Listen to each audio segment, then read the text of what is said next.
This is Dr. Sandeep Tata, Chief Executive Editor, Just Agriculture Magazine, your host for Krishi Manthan 30 Days International Summer School Training Program. And it is India's largest training program jointly organized by Just Agriculture and Utkarsh PDKV Akola Incubation Center and Sri Konda Lakshman Telangana State Horticultural University, Hyderabad. In this training program, Krishi Manthan, we will cover 25 plus modules related to agriculture and agripreneurship. And the stakeholders, participants of this program are students, many scientists, working professionals, farmers, and industry persons. Mainly in this program, we will discuss in detail about drone technology, agribots, hydroponics, polyhouse technology, rooftop farming, and microgreens, saffron farming, pearl culture technology, biofloc fish farming technology, poultry and piggery training, dry flower technology, mushroom production, IoT and AI, SAS and blockchain technology, and many more. So I hope all of you are excited. Hold this excitement like that. So I welcome you all to this training program. And without taking much time, let me introduce our speaker of the hour and our today's guest. He is none other than Sri Anand Chandraji, who is Executive Director and co-founder of Arya AG. Let me introduce Sri Anand Chandraji. He has graduated in BSc AG from Allahabad Agriculture Institute and also an MBA Agri-Business Management graduate from Manage. And he is also accessing Global Markets program from Cornell University. He has 19 years of experience and core expertise in storage solutions, agri-commodity-based financing, entrepreneur, and he is also a consultant, he is a panelist and expert in agri-technology. Some of the career highlights of Sri Anand Ji is Sri Anand Ji has close to 2 decades of experience in agri-commodity-based financing. He has been a part of ICICI Bank as the national product head for the agri-commodity finance business. He was instrumental in developing the product and the associated processes for the bank since the inception of the product. He is the co-founder and executive director for Arya AG, India's largest integrated grain commerce platform. Today, Arya AG impacts over 6.5 lakh farmers and 500 FPOs and ensure a growth of 15 to 25% in their value realization. And Arya's profitable growth while bridging the trust gap across the agriculture value chain has been a reflection of his leadership and people skills. He has many awards and recognitions to his credit, which include Impact Marker in the Amazon Sambhav Agri Entrepreneurship Challenge, Agritech Company of the Year Award by TV9 Network Dare 2 Dream Awards 2021, winner for CNBC Microsoft SMB Utsav 2021, celebrating resilience in Indian business, Maharashtra State Innovation Society Startup Awards 2021, Indian Achievers Award 2021, and many more. With this brief introduction, I would like to invite Sri Anand Chandraji to deliver an insightful talk by addressing all our participants. Sir, over to you. I welcome you. Yeah, hi. A very good evening to all of you, and it's a pleasure to be at this forum addressing to a forum with 290 plus people around. I am not a professor, I am a business guy, so I would prefer this interaction or this discussion to be more interactive. I have just jotted some 5-6 points based on my experience of setting up a business on the agri side. So I will cover those points and then we'll open the floor for more question and answer type, because that will make it more interactive rather than as a one-way traffic. I hope, Sandeep, that's okay with the... Yeah. Sure, sir. Sure, sir. So I'll start with something which we always, when you start a topic, you say you start with basics. So whenever you want to start a business, you start with basic. Get your basics right. Get your market intelligence right. Many a times we have seen people focusing on what they perceive as a problem. according to them. But that, according to them, is a problem which may not be a problem in the field. So we start putting ourselves in the shoes of the farmer and start thinking uh, and identifying a problem and start solving it. It doesn't happen like this. You cannot get into the shoes, you have to get into the mind of the farmer or the sector which you want to uh, start your business in. Second thing, which most of the agriculture people, especially in India, including me, I was also a part of the same bandwagon, that we have not qualified for medical and we have not qualified for engineering. And then agriculture then becomes the subject which we choose. So in that cases, in that context, it is important that we get our numbers right. See, everything around us is in numbers. You get salary in numbers, you get byproduct, any product or services which you avail is available in numbers. There is nothing which is not without numbers. When you get a better offer, you compare it with numbers. You go out setting up business, you need money, which is a number. Rest all is English Hindi or a language. We agriculture guys, many a times, or most of our agriculture guys have run away from numbers. We don't like maths, but guys, we will have to get our numbers right. The numbers are the only thing which defines what is right and what is wrong. Rest all is a perception driven thing. Third thing, when we get into a business, we try to do so many things. Okay, yeah, I should do this, I should do that, I should do this. That's not the way businesses can run. Focus has to be there. The classic example which you people can copy, and I something at a personal level admire, is being a fan of Arjun from Mahabharata. That's the kind of focus we need to get in our lives when, in case we want to set up a business or whatever work we want to do. Fourth important thing is we fall in love with our ideas. We think that we have got brilliant ideas. Ideas are there everywhere. What differentiates between the idea and the success is the execution of that idea. Many a times we focus on trying too many ideas. What people should pick up one or two ideas and focus on execution. Execution is the key. It is not about idea. Everybody knows the idea. Okay, I be a topper in the class, I will do well. That's an idea. But to be the topper in the class or to excel in this, you need to put in those hard work. That hard work will like studying 5 hours a day or practicing 10 hours a day for cricket. So that's an execution, and that it comes with consistency, it comes with dedication, it comes with discipline. It is not about the idea alone. So that's another factor which people have to consider. And then the last important point is hard work. There's no replacement for hard work. You need to slog it out. You need to struggle. You need to work around things. There's no escape from that. So be mentally prepared to do all this. And many a times we have seen people surrendering when the success was near because they did not have the wherewithal or energy to just complete that last leg. So these are some thoughts which I thought I'll share with you. And in case people have any questions, and Sandeep, I think I will move it to that format and people can ask me those questions. I see one chat from Sheikh Hussein. Sheikh, I am not in a saffron farming, so I cannot comment how easy or how difficult that is. So that's not my core subject to comment upon that. So if any questions related to an agri-business management or setting up businesses or anything else you would like to ask, I will be happy to share. So somebody has asked me about my area. I am, as introduced by Sandeep, we work mostly on the post-harvest side of the business, or most of the post-harvest agriculture commodities, including food, grains, and cereals. We manage those commodities which are stored in the warehouse. We extend finance through our own NBFC or through the tie-ups which we have with the banks, and we connect the buyers and the sellers together. So that's the three domains which we have. Shweta Prabhu, you would like to ask something?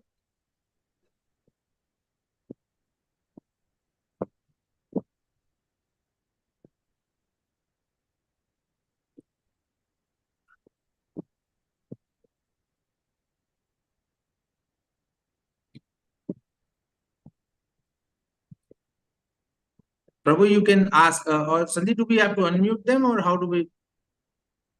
No, sir. They can't unmute themselves. Only from chat box we can answer them. Sir, I request you to please give a brief, brief talk regarding the technology that you are from, and also the agripreneurship development, the support that is extended by banks for agripreneurship. This while for a while. After that, we'll pull up the questions from the chat box, and also then we'll ask the questions, and you can answer the sessions. Sandeep, I will not be. We have not taken support from any bank or any institution for setting up our own business. We put in our own money. So I'm not an authority to comment where you get support.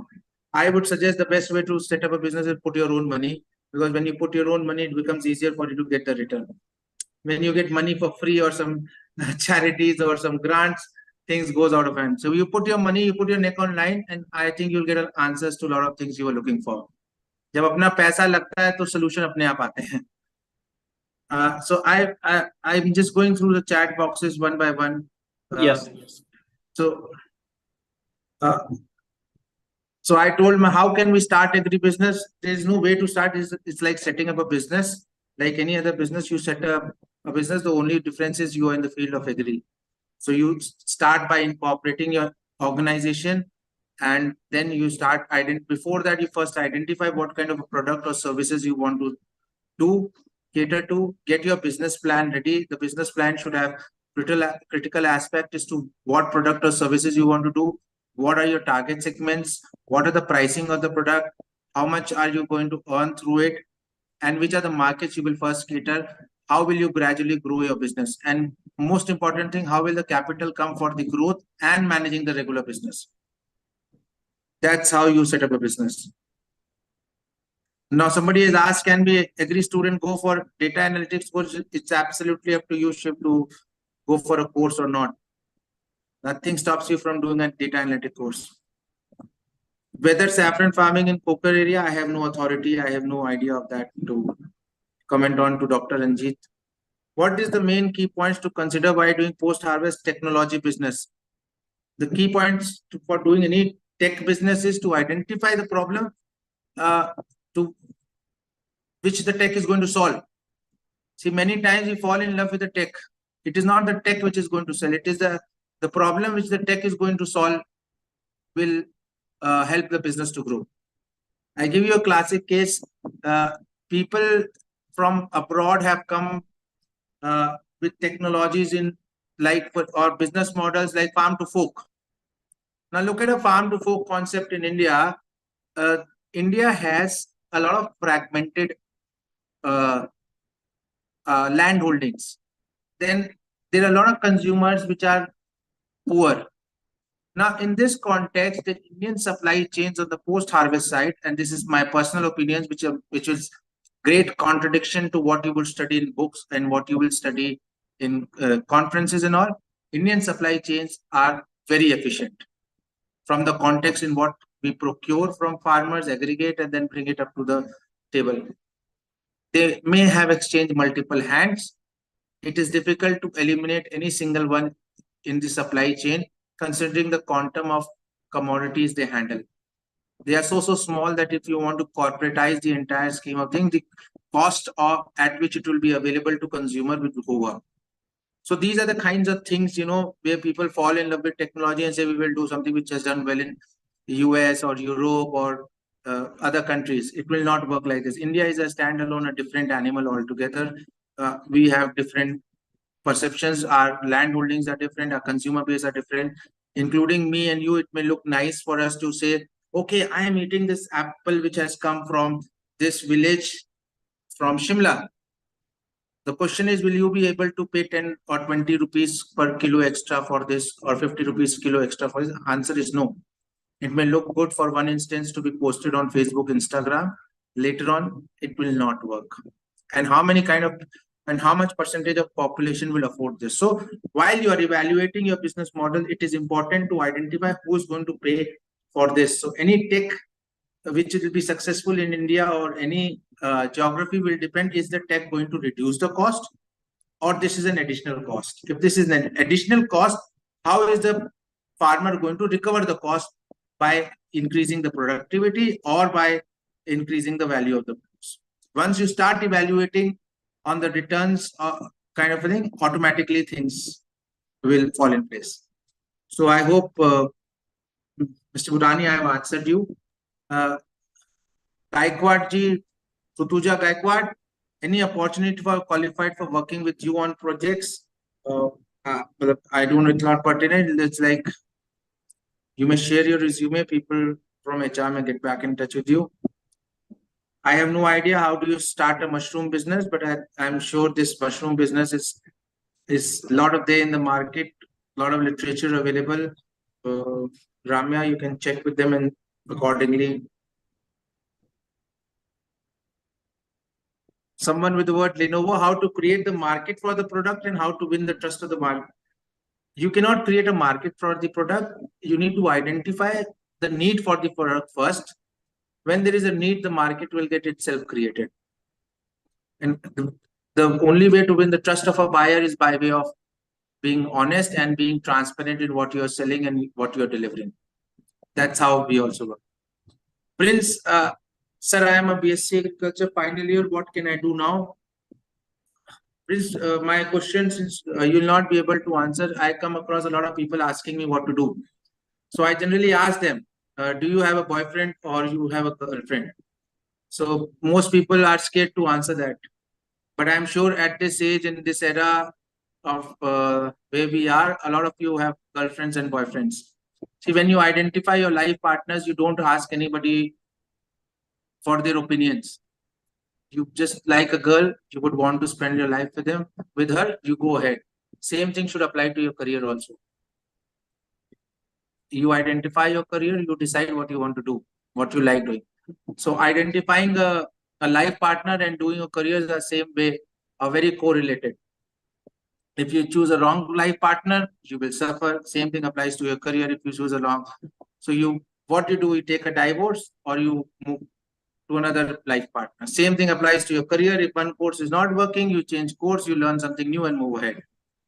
So that's how things work. So while identifying your life partners or your girlfriend, boyfriend, you don't take advice. So you should not be taking advice in what you want to do after completing your studies. So you guys are fortunate that there's a lot of information available on the internet to figure out what is there. There's a lot of, I would say, YouTube and all have become good channels for source of information. Depends on what you want to use. This is a question you should never ask anyone. It's your life. You decide. You own it up. Sir, let me ask the questions. I mean, Yeah, please. it is difficult to you for checking the chat box and also this. So I'll just ask the questions on behalf of our participants. So it will be easy for you. So how an FPO can have an opportunity for making the business at a larger extent? Sorry, come again. How an FPO can have an opportunity for making the business at a larger extent? That applies to any organization. See, how do you grow? That's why I'm saying it's a basic. See, there is no panacea or a medicine or a syrup available in the market which you can drink and say you want to grow. You need to identify what you want to do first. As an FPO, the advantage with you is that you can aggregate stocks of the farmers and sell. You can aggregate the demand for their inputs and supply them at a lower cost through you, or you earn margin on it. These are the two basic things which an FPO is asked to do. Now, as you grow, you need to evolve and see what are the commodities which are produced, which you are handling. Can you do some amount of primary or secondary processing at the farm gate itself or at the village level, and then probably expand more? For example, the problem with most of the FPOs is the aspiration which people have put into them, that you take millets, you convert them into biscuits and sell, prepare a brand. Now, it's good to have aspirations, but that steps have to be broken gradually. Gradually, in a sense, you pick up millets, you first grade them and start selling those graded things. You do, for example, you pick up pulses, you do some job, get them job work and convert them into dal and start selling. So you take those baby steps rather than saying from day one, I'll build a brand. Brands like Britannia, Parle G, ITC have taken donkey years to establish as a brand. and they did not start from, and they had the money to do this, which unfortunately FPO doesn't have. So it will all boil down to capital. How will you advertise your product? It comes at a cost. A lot of advertisements you see around, like today, Coke and Pepsi, who have been there for almost 4-5 decades in the country, are still doing ads because they know jo dikhega wahi bikega. So how do you, as an FPO who doesn't have a money, to go and spend in building a brand? You cannot do this right now, and you should not. You should aspire, but you should be practical in terms of taking those baby steps and then gradually getting into business. It's not like one fine day you woke up and say कि आज मैं बाजरा पार्ले बना रहा हूँ तो मैं आज beer बना के बेच देता हूँ बार्ले के. It will not work like this. You don't have that money wherewithal to work like that. I hope I answered that question. Yes, sir. And one more question that Jinath Priya is asking that as it is known that 40% of food loss is due to improper post-harvest practices, how to overcome the problem and what are your suggestions for farmers to overcome? So I have my first question to this person is, from where did they read 40%?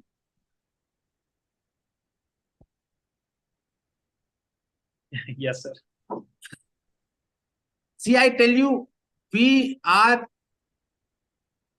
research in India happened some 20 odd years ago. So 2002 is when I completed my BSc Agriculture. 2004 is when I completed my MBA. And the first conference I attended, people talked about post-harvest losses of 20%. There was some research done in 1980 or 90, and that is still continuing, where people believe that we have post-harvest losses of 20%. Now you do some back of the envelope calculations. India is producing more than 300 million metric ton, which will translate to at a 40% loss will translate to 120 million metric ton. And to store 120 million metric ton on a height of 3 meters, 13 feet, you require an area of 600 million metric ton, 5 square feet per ton. So it requires 600 million square feet area. Do you see this much grain on the road, which is good enough to cover the entire roads with grain? Do you see this much grain on the road? Answer is no. Some idiot or some person who has done research some donkey years back, and we have a perception that this is continuing. The post-harvest losses in the country are as low as 5 to 6%, and for horticulture or vegetable commodities, it will be 10 to 12% at max. Those researches have to be updated. Those data have to be corrected. You cannot build up business models or thoughts with a research which was done, say, 1980s or 1990s. So the data itself is wrong. 40% is wrong. Okay, sir. Thank you for that. And and also I would like to request you on behalf of the Just Agriculture team that to say about the operations of Arya AG to all our participants, like what are the operations of Arya AG and what are in which sectors it, like what are the main core operations of the firm? No, I just said that. Yeah. So Sadiq, we manage warehouses. So since most of the agriculture commodities are produced once in a year and consumed around the year, so there is a storage which happens. So we have managed close to 3,000 plus storages directly and 8,000 through our network. So we manage those commodities. So we store more than 3 million metric tons of stocks with us, which belongs to farmers, FPOs, traders, processors, large corporates. The objective of our first company is to ensure preservation of those commodities so that they don't get spoiled. Second is when people store commodities, their capital gets blocked. So that's why banks have come out with products of lending against those commodities as security rather than any other security. So we act as custodian of the bank. We keep the custody of the stocks till the bank provide us a letter that the loan has been repaid and you can release these commodities. So this we do through our bank, through our own NBFC also. Last year we did almost 7,500 crores of lending through this business. Third is where I connect the buyers and the sellers together. So all the commodities which get stored, I connect them with the buyer and sellers and ensure trade. There I'm clocking average 350 to 400 crore of transaction every month. So that's in a nutshell what we do. We are not on the pre-harvest side as of now.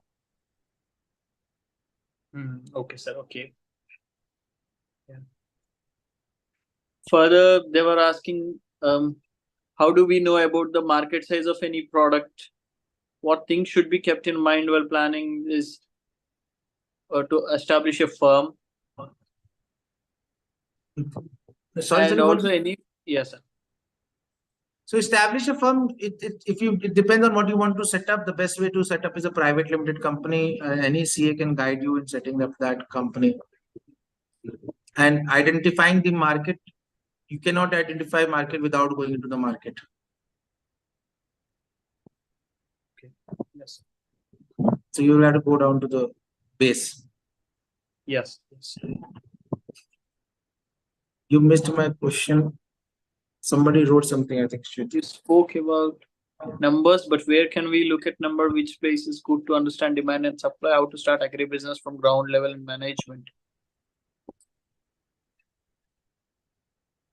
Numbers, when I'm talking about numbers, I'm not talking about the numbers. I'm talking about the numbers which an organization drive. It's like a budget you have. You do a planning. The planning has to be translated into numbers. For example, I have 10 lakh rupees with my account. How I'm going to spend 10 lakhs? I'm going to spend 2 lakhs on salaries. I will spend 1 lakh in the office space, another 1 lakh on marketing, another 1 lakh on the running site operating expenses. The rest 5 lakh will go into product. This is what my 10 lakh is going to do. But against this 10 lakh, I will get 12 lakhs in return. So these are the numbers I'm talking about, the business numbers or the operational numbers. Where to look is you will have to look for those numbers in your own balance sheet or in your own budgets which you're going to plan.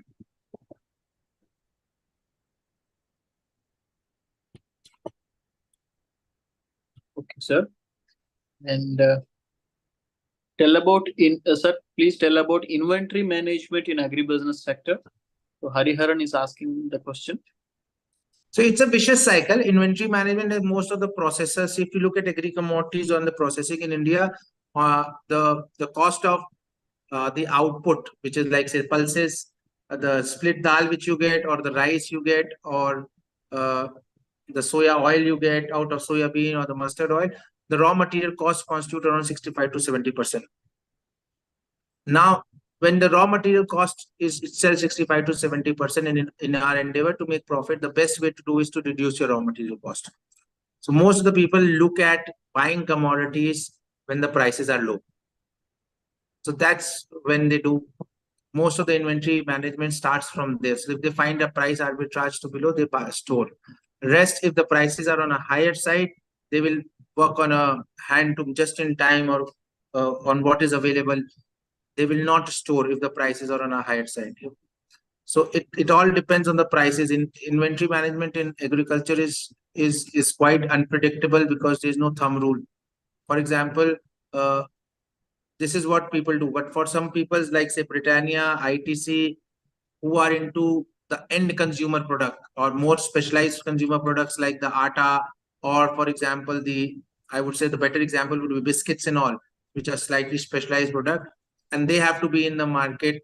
They store commodities at least 30-40% of the yearly requirement with them, and then they keep on selling the commodities or buying more commodities when they need to sell more.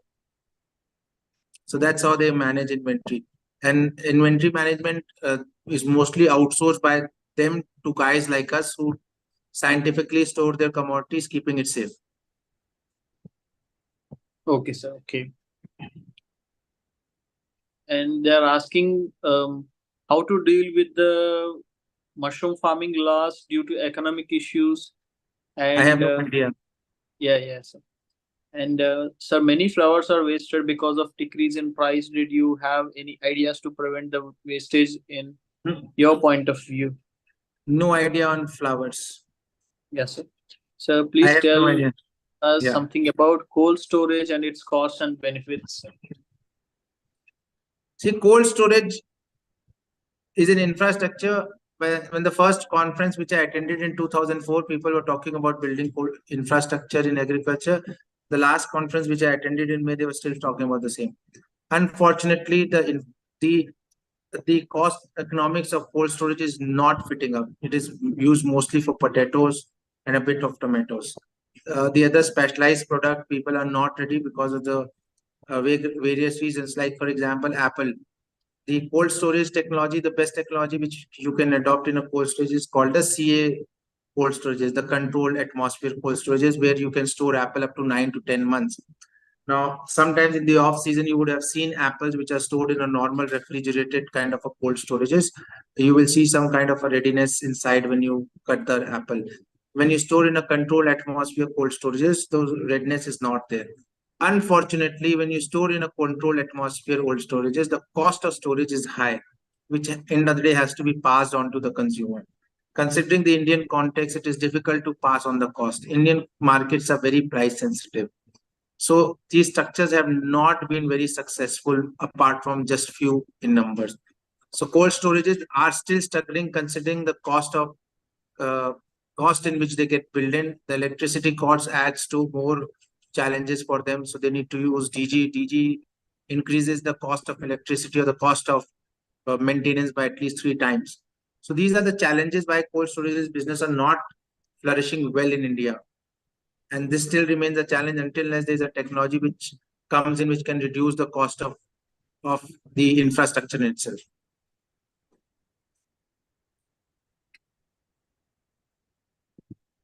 Okay, sir. And what should be the qualities in one when they think of starting a business? Of course, you are answering that since starting. And No, I will answer that. Yeah, sir, please. The quality is that all the people who have been successful in agri-business did not have tail and horn. So do you have. So you also don't have. So the quality which is required is you should not have a tail or a horn. Yes, sir. So which agricultural business we can promote in southern parts of India? You decide. That is the question. People should decide what you want to promote. Yes, sir. See, guys, I said I'm just taking a minute off. See, yes, sir. I believe there are a lot of students who are in this category, right? Sir. Yes, sir. So yes. My piece of advice to you is you have to start believing in yourself. आपको अपने ऊपर विश्वास रखना पड़ेगा. So somebody has requested to speak in Hindi, तो मैं हिंदी भी mix कर रहा हूँ. Yes, sir. आप दोनों लैंग्वेजेस में बात कर सकते हैं. आपको अपने ऊपर विश्वास रखना पड़ेगा. हाँ जी. कि आपको अपने ऊपर विश्वास रखना पड़ेगा कि मैं कर सकता हूँ. हमारे यहाँ इंडियन कल्चर में क्या होता है कि हम धंधा करने से पहले ही घबराए रहते हैं कि यार फेल हो गया तो क्या होगा. अरे फेल हो गया तो फेल हो गया, उसमें कौन सी बड़ी बात है. स्टीव जॉब नहीं फेल हुआ था, या डेल नहीं फेल हुआ था, सब फेल होते हैं. क्वेश्चन ये है कि आपको अपने ऊपर विश्वास है कि नहीं है. जब आप ये क्वेश्चन पूछते हैं किसी से, जैसे आप मेरे से पूछ रहे हैं कि सर ये चलेगा कि नहीं चलेगा, इसका मतलब आप में कॉन्फिडेंस की कमी है. आप चाहते हैं कि कोई 2 लोग आपको बोल दे कि बेटा तुम सही कर रहे हो, ताकि कल को तुम फेल हो तो तुम बोलो यार मैंने तो इन लोगों से पूछा था, उनके कहने पे मैं फेल हो गया. वो एग्जाम रिजल्ट अच्छा नहीं आता ना, तो हम लोग क्या बोलते हो, काली बिल्ली रास्ता काट गई थी, मम्मी ने दही और चीनी नहीं खिलाई थी, साइकिल पंचर हो गई थी. ये बहाने हैं. See guys, what goes in the record books are numbers or results. Rest all doesn't go. देखो, आई डोंट नो आप लोग में से टेनिस लोग फॉलो करते हैं. जोकोविक अल्कराज से विंबलडन फाइनल हार गया. सिंपल है. पीटी उषा 0.01 सेकेंड से 4th आ गई थी. उसका नाम पोडियम फिनिश पे नहीं आता. सो अगर आपको सक्सेसफुल बनना है, आपको अपने पे बिलीव करना पड़ेगा, आपको अपनी मेहनत करनी पड़ेगी. अगर मेरे पास ये जड़ी बूटी या सिरप होता कि भाई क्या चीज चलने वाली है क्या चीज नहीं चलने वाली, तो शायद मैं और बड़ा हो चुका होता. My business would have grown multiple times. ऐसा नहीं है. क्वेश्चन है कि आप चीजों को आइडेंटिफाई करके उनको क्वांटिफाई कर सकते हैं कि नहीं. मैं आपको एक क्लासिक केस बताता हूँ. हमारी ऑर्गेनाइजेशन में सीएफओ आई थी हमारे यहाँ, और हम लोग एक प्रॉब्लम सॉल्व कर रहे थे, और पूरी ऑर्गेनाइजेशन उस प्रॉब्लम को सॉल्व करने उतर पड़ी. पूरी ऑर्गेनाइजेशन सब सोल्यूशन निकाल रहे थे, पूरा दिमाग लगा रहे थे सोल्यूशन पे. लेकिन सोल्यूशन निकालते निकालते बाद में ये पता चला कि किसी ने प्रॉब्लम डिफाइन ही नहीं की कि प्रॉब्लम थी क्या। वो एक बंदे ने नीचे बोला जी मेरे को ये करना पड़ता है, तो सब लोग उसको हेल्प कर रहे थे कि तुम ये ऐसे करो, तुम ये ऐसे करो, टेक को यहाँ यूज कर लो। लेकिन किसी ने उससे ये नहीं पूछा भाई तेरे को करना क्यों है ये। जब उससे ये पूछा गया कि तेरे को ये क्यों करना है, तो जी सर ये ऐसे वैसे, और पता चला 3 महीने सबकी एनर्जी वेस्ट हो गई। और कई बार क्या होता है, हम लोग सोल्यूशन निकालने में इतना उलझ जाते हैं कि हम प्रॉब्लम ही नहीं डिफाइन करते। इसका ना एक क्लासिक केस है, आप लोग को इंटरनेट पे पढ़ना चाहिए।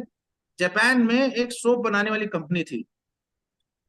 वो जब कार्टन में सोप पैक होते थे तो एक सोप के मतलब जो पैकेट आता है सोप वाला, उसके अंदर वो सोप बार नहीं होता था, वो खाली पैकेट चला जाता था कार्टन में।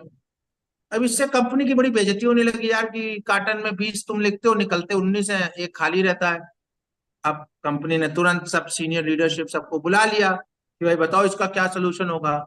सब ने दिमाग लगाने लगे। किसी ने बोला सर एक एक्सरे मशीन लगा लेते हैं, लोग देखते रहेंगे कि वो खाली जा रहा है तो उस पैकेट को हटा देंगे। तरह तरह के सोल्यूशन निकालने लगे कि सर पेमेंट कर लेंगे, सर ये कर लेंगे। सब ने बड़े बड़े बेहतरीन आइडिया निकाले। एक इंजीनियर बैठा था जूनियर, उसने बोला सर क्या हम एक पंखा रख दें कन्वेयर बेल्ट के सामने, तो जो हल्का वाला होगा जिसमें बार नहीं होगा ना वो उड़ जाएगा।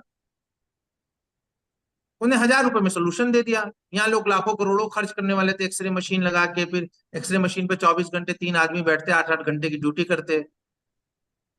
तो कई बार क्या होता है, जो प्रॉब्लम होती है ना उसका सिंपल सोल्यूशन भी हो सकता है। आपको जरूरी नहीं कि ट्रिग्नोमेट्री लगानी है हर प्रॉब्लम को सॉल्व करने में। और प्रॉब्लम भी आइडेंटिफाई करना जरूरी है, वो कितनी बड़ी है तभी तो सोल्यूशन निकलेगा। समझ रहे हैं आप लोग मैं जो कह रहा हूँ। हाँ जी सर। सर और one more question. So from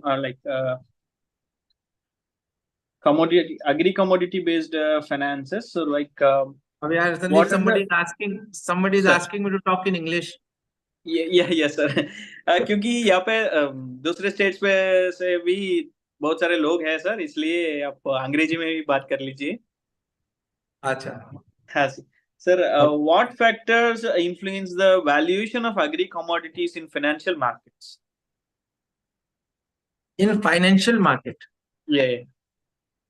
there is no financial market. The only thing which determines the price is the demand and supply of that commodity and the quality.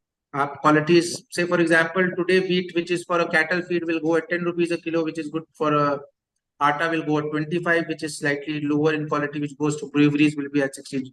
So mostly the price is determined by the demand and supply of that commodity. And I would like to ask one more thing, sir. So, what are the risks associated with commodity-based financing, and also how they can be mitigated?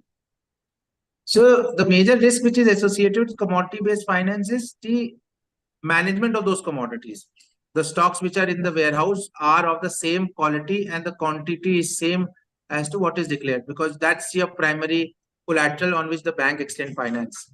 So, so to safeguard that interest, you need to have checks and balances like CCTV cameras in the warehouses, or AI-based cameras which can sense that the truck have arrived in the warehouse after the warehouse is closed, or you have audit mechanism where auditors goes to the warehouse to check on the stock levels. So so these are various kind of checks and balances which you build. You also need to have a matrix of visits, like if the stocks in a particular warehouse is of a higher value, you do audits more. So you do a value based audit. You don't do certain commodities which are highly risky and where quality is difficult to ascertain. For example, cashew, cardamom, clove. These are commodities where you cannot do the quality easily. So you don't do those funding against those commodity, or you don't do funding against certain commodities which are where the price volatility is very high. For example, most of the food grains and pulses, the price volatility is more or less stable. But if you go to dry fruits and nuts, the price fluctuations are very high. Okay, sir. Okay. And how does government policy influence the availability and terms of commodity-based financing? My views are very, very different when it comes to government. Okay. Not to be quoted, the government is the largest or the player in commodity. When they buy wheat, when they buy paddy, and if you personally ask me, this MSP concept should be scrapped. Government should not do buying more than what is required as a buffer stock for food security. That's it. So it's like government wants to buy, they can decide the price because they are government. They have the money to buy, so they become the largest trader. So they are spoiling the private market, which is not good. I'm not saying that they should not support the farmers. They should evolve different mechanisms of supporting the farmers. But the mechanism which they have adopted to support MSP buying is not a good method. It's not a good method at all. Okay. And sir, one more question. What are the economic benefits of investing in modern post-harvest technologies for farmers and also distributors as well? And how can post-harvest technologies contribute to sustainable agriculture practices and environmental conservation? देखो ये सब ज्ञान है, ये सब post harvest, sustainability, climate सब ज्ञान है. पोस्ट हार्वेस्ट हो गया तो अब उसको कोई और टेक्नोलॉजी नहीं लगनी, से उसको माल बेचना है. The question with the farmer is when he wants to sell and to whom it wants to sell. When he wants to sell is address that if he doesn't want to sell, he has to store. So that's the only technology which is coming up. Right. Second question is the whom he wants to sell. As long as markets are opened up, he can sell through platforms like us. He can sell to platforms like some of our competitors have. It gives an access. So there is no other technology on the post-harvest side, especially for food grains and cereal. On the perishable side, the cost of conserving them in a cold storage is high, and thus the post-harvest technology interventions are more required on those sides where you use IoT or AI-based mechanisms to ensure the preservation is done. I'm seeing one question from Mr. Sandeep. Market is completely controlled by agents. It's Sandeep, it's purely your view and perception, and I don't think this is a forum for me to debate with you on this. It's purely your views and my opinion. So we will leave this discussion at that only. Yes, sir. Yes. Yeah. Yes, sir. And so finally, like, how can smallholder farmers benefit from accessing commodity-based financing? So, Sandeep, I will tell you the challenge which in Indian context is. And I'm going slightly off topic. Okay, somebody is asked, how is MSP harmful? Let us look at statistics. How much farmers today has an access to MSP? Can somebody answer it in the chat box?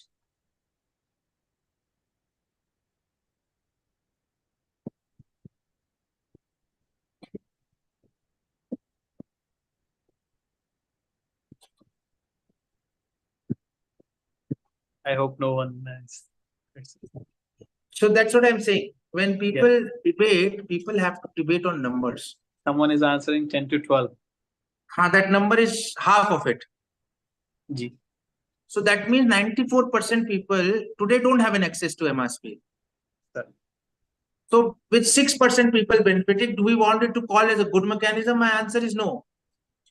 Sir. Right. Now, so that means anyhow what you are evolving as a government is addressing only 6-7% of the farmers. Passing marks 33% hota hai for any qualification. So the answer lies in the numbers. Only 5 to 6% people have an access to MSP. Rest all is only a sham where the government may come and announce MSP, but it doesn't get value. Second thing, when people talk about MSP, first of all, only 6% people. Second, the MSPs are only restricted to commodities like wheat, paddy, and some bit on pulses and mustard in some of the state governments intervene. Right? Why? Why only to those commodities? Now, people should go and analyze the stocks which the government has procured, whether it is a state government or whether it is the central government which has put, especially in the election years. You will get an answer there. Yes. आपको answer मिल जाएगा. The procurements are always higher when it is an election year. So whom are we trying to fool? By looking at that this is a good scheme. See, imagine there were 3 farm laws which were there and farmers were protesting only in one state or 2 states. Why? It's politics, because everybody should accept that farming is more of a vote bank. So as long as you are mixing a lot of, I would say, welfare with business, challenges will always be there. You treat agriculture as an industry, things will automatically fall in place. And जो agent हम करते रहते ना, it is not easy for this country to survive with these agents. I am with you that there are 30-40% of people who are manipulative, but that doesn't mean all the agents are bad. There is a need. आज अगर एक ट्रकलोड 15 ton का है and farmer produces only 2 tons, who will bear the logistic cost for the 15 tons? Who will take that risk of the logistics? See, we need to understand it is about money. It is not about a theoretical exercise. When you put down everything in money terms, you will get an answer as to why none of the companies like ITC, DSCL, Mahindra, Shubh Labh, Tata, TKVK, they all came up with one-stop solutions, never successful. Because the binding which the agent has with the farmer today, where he can get a money by just walking into his house, is going on for ages. It's not easy to break. There are relationships which are built over the year. Come on, whatever you try, it's all boiled down to money.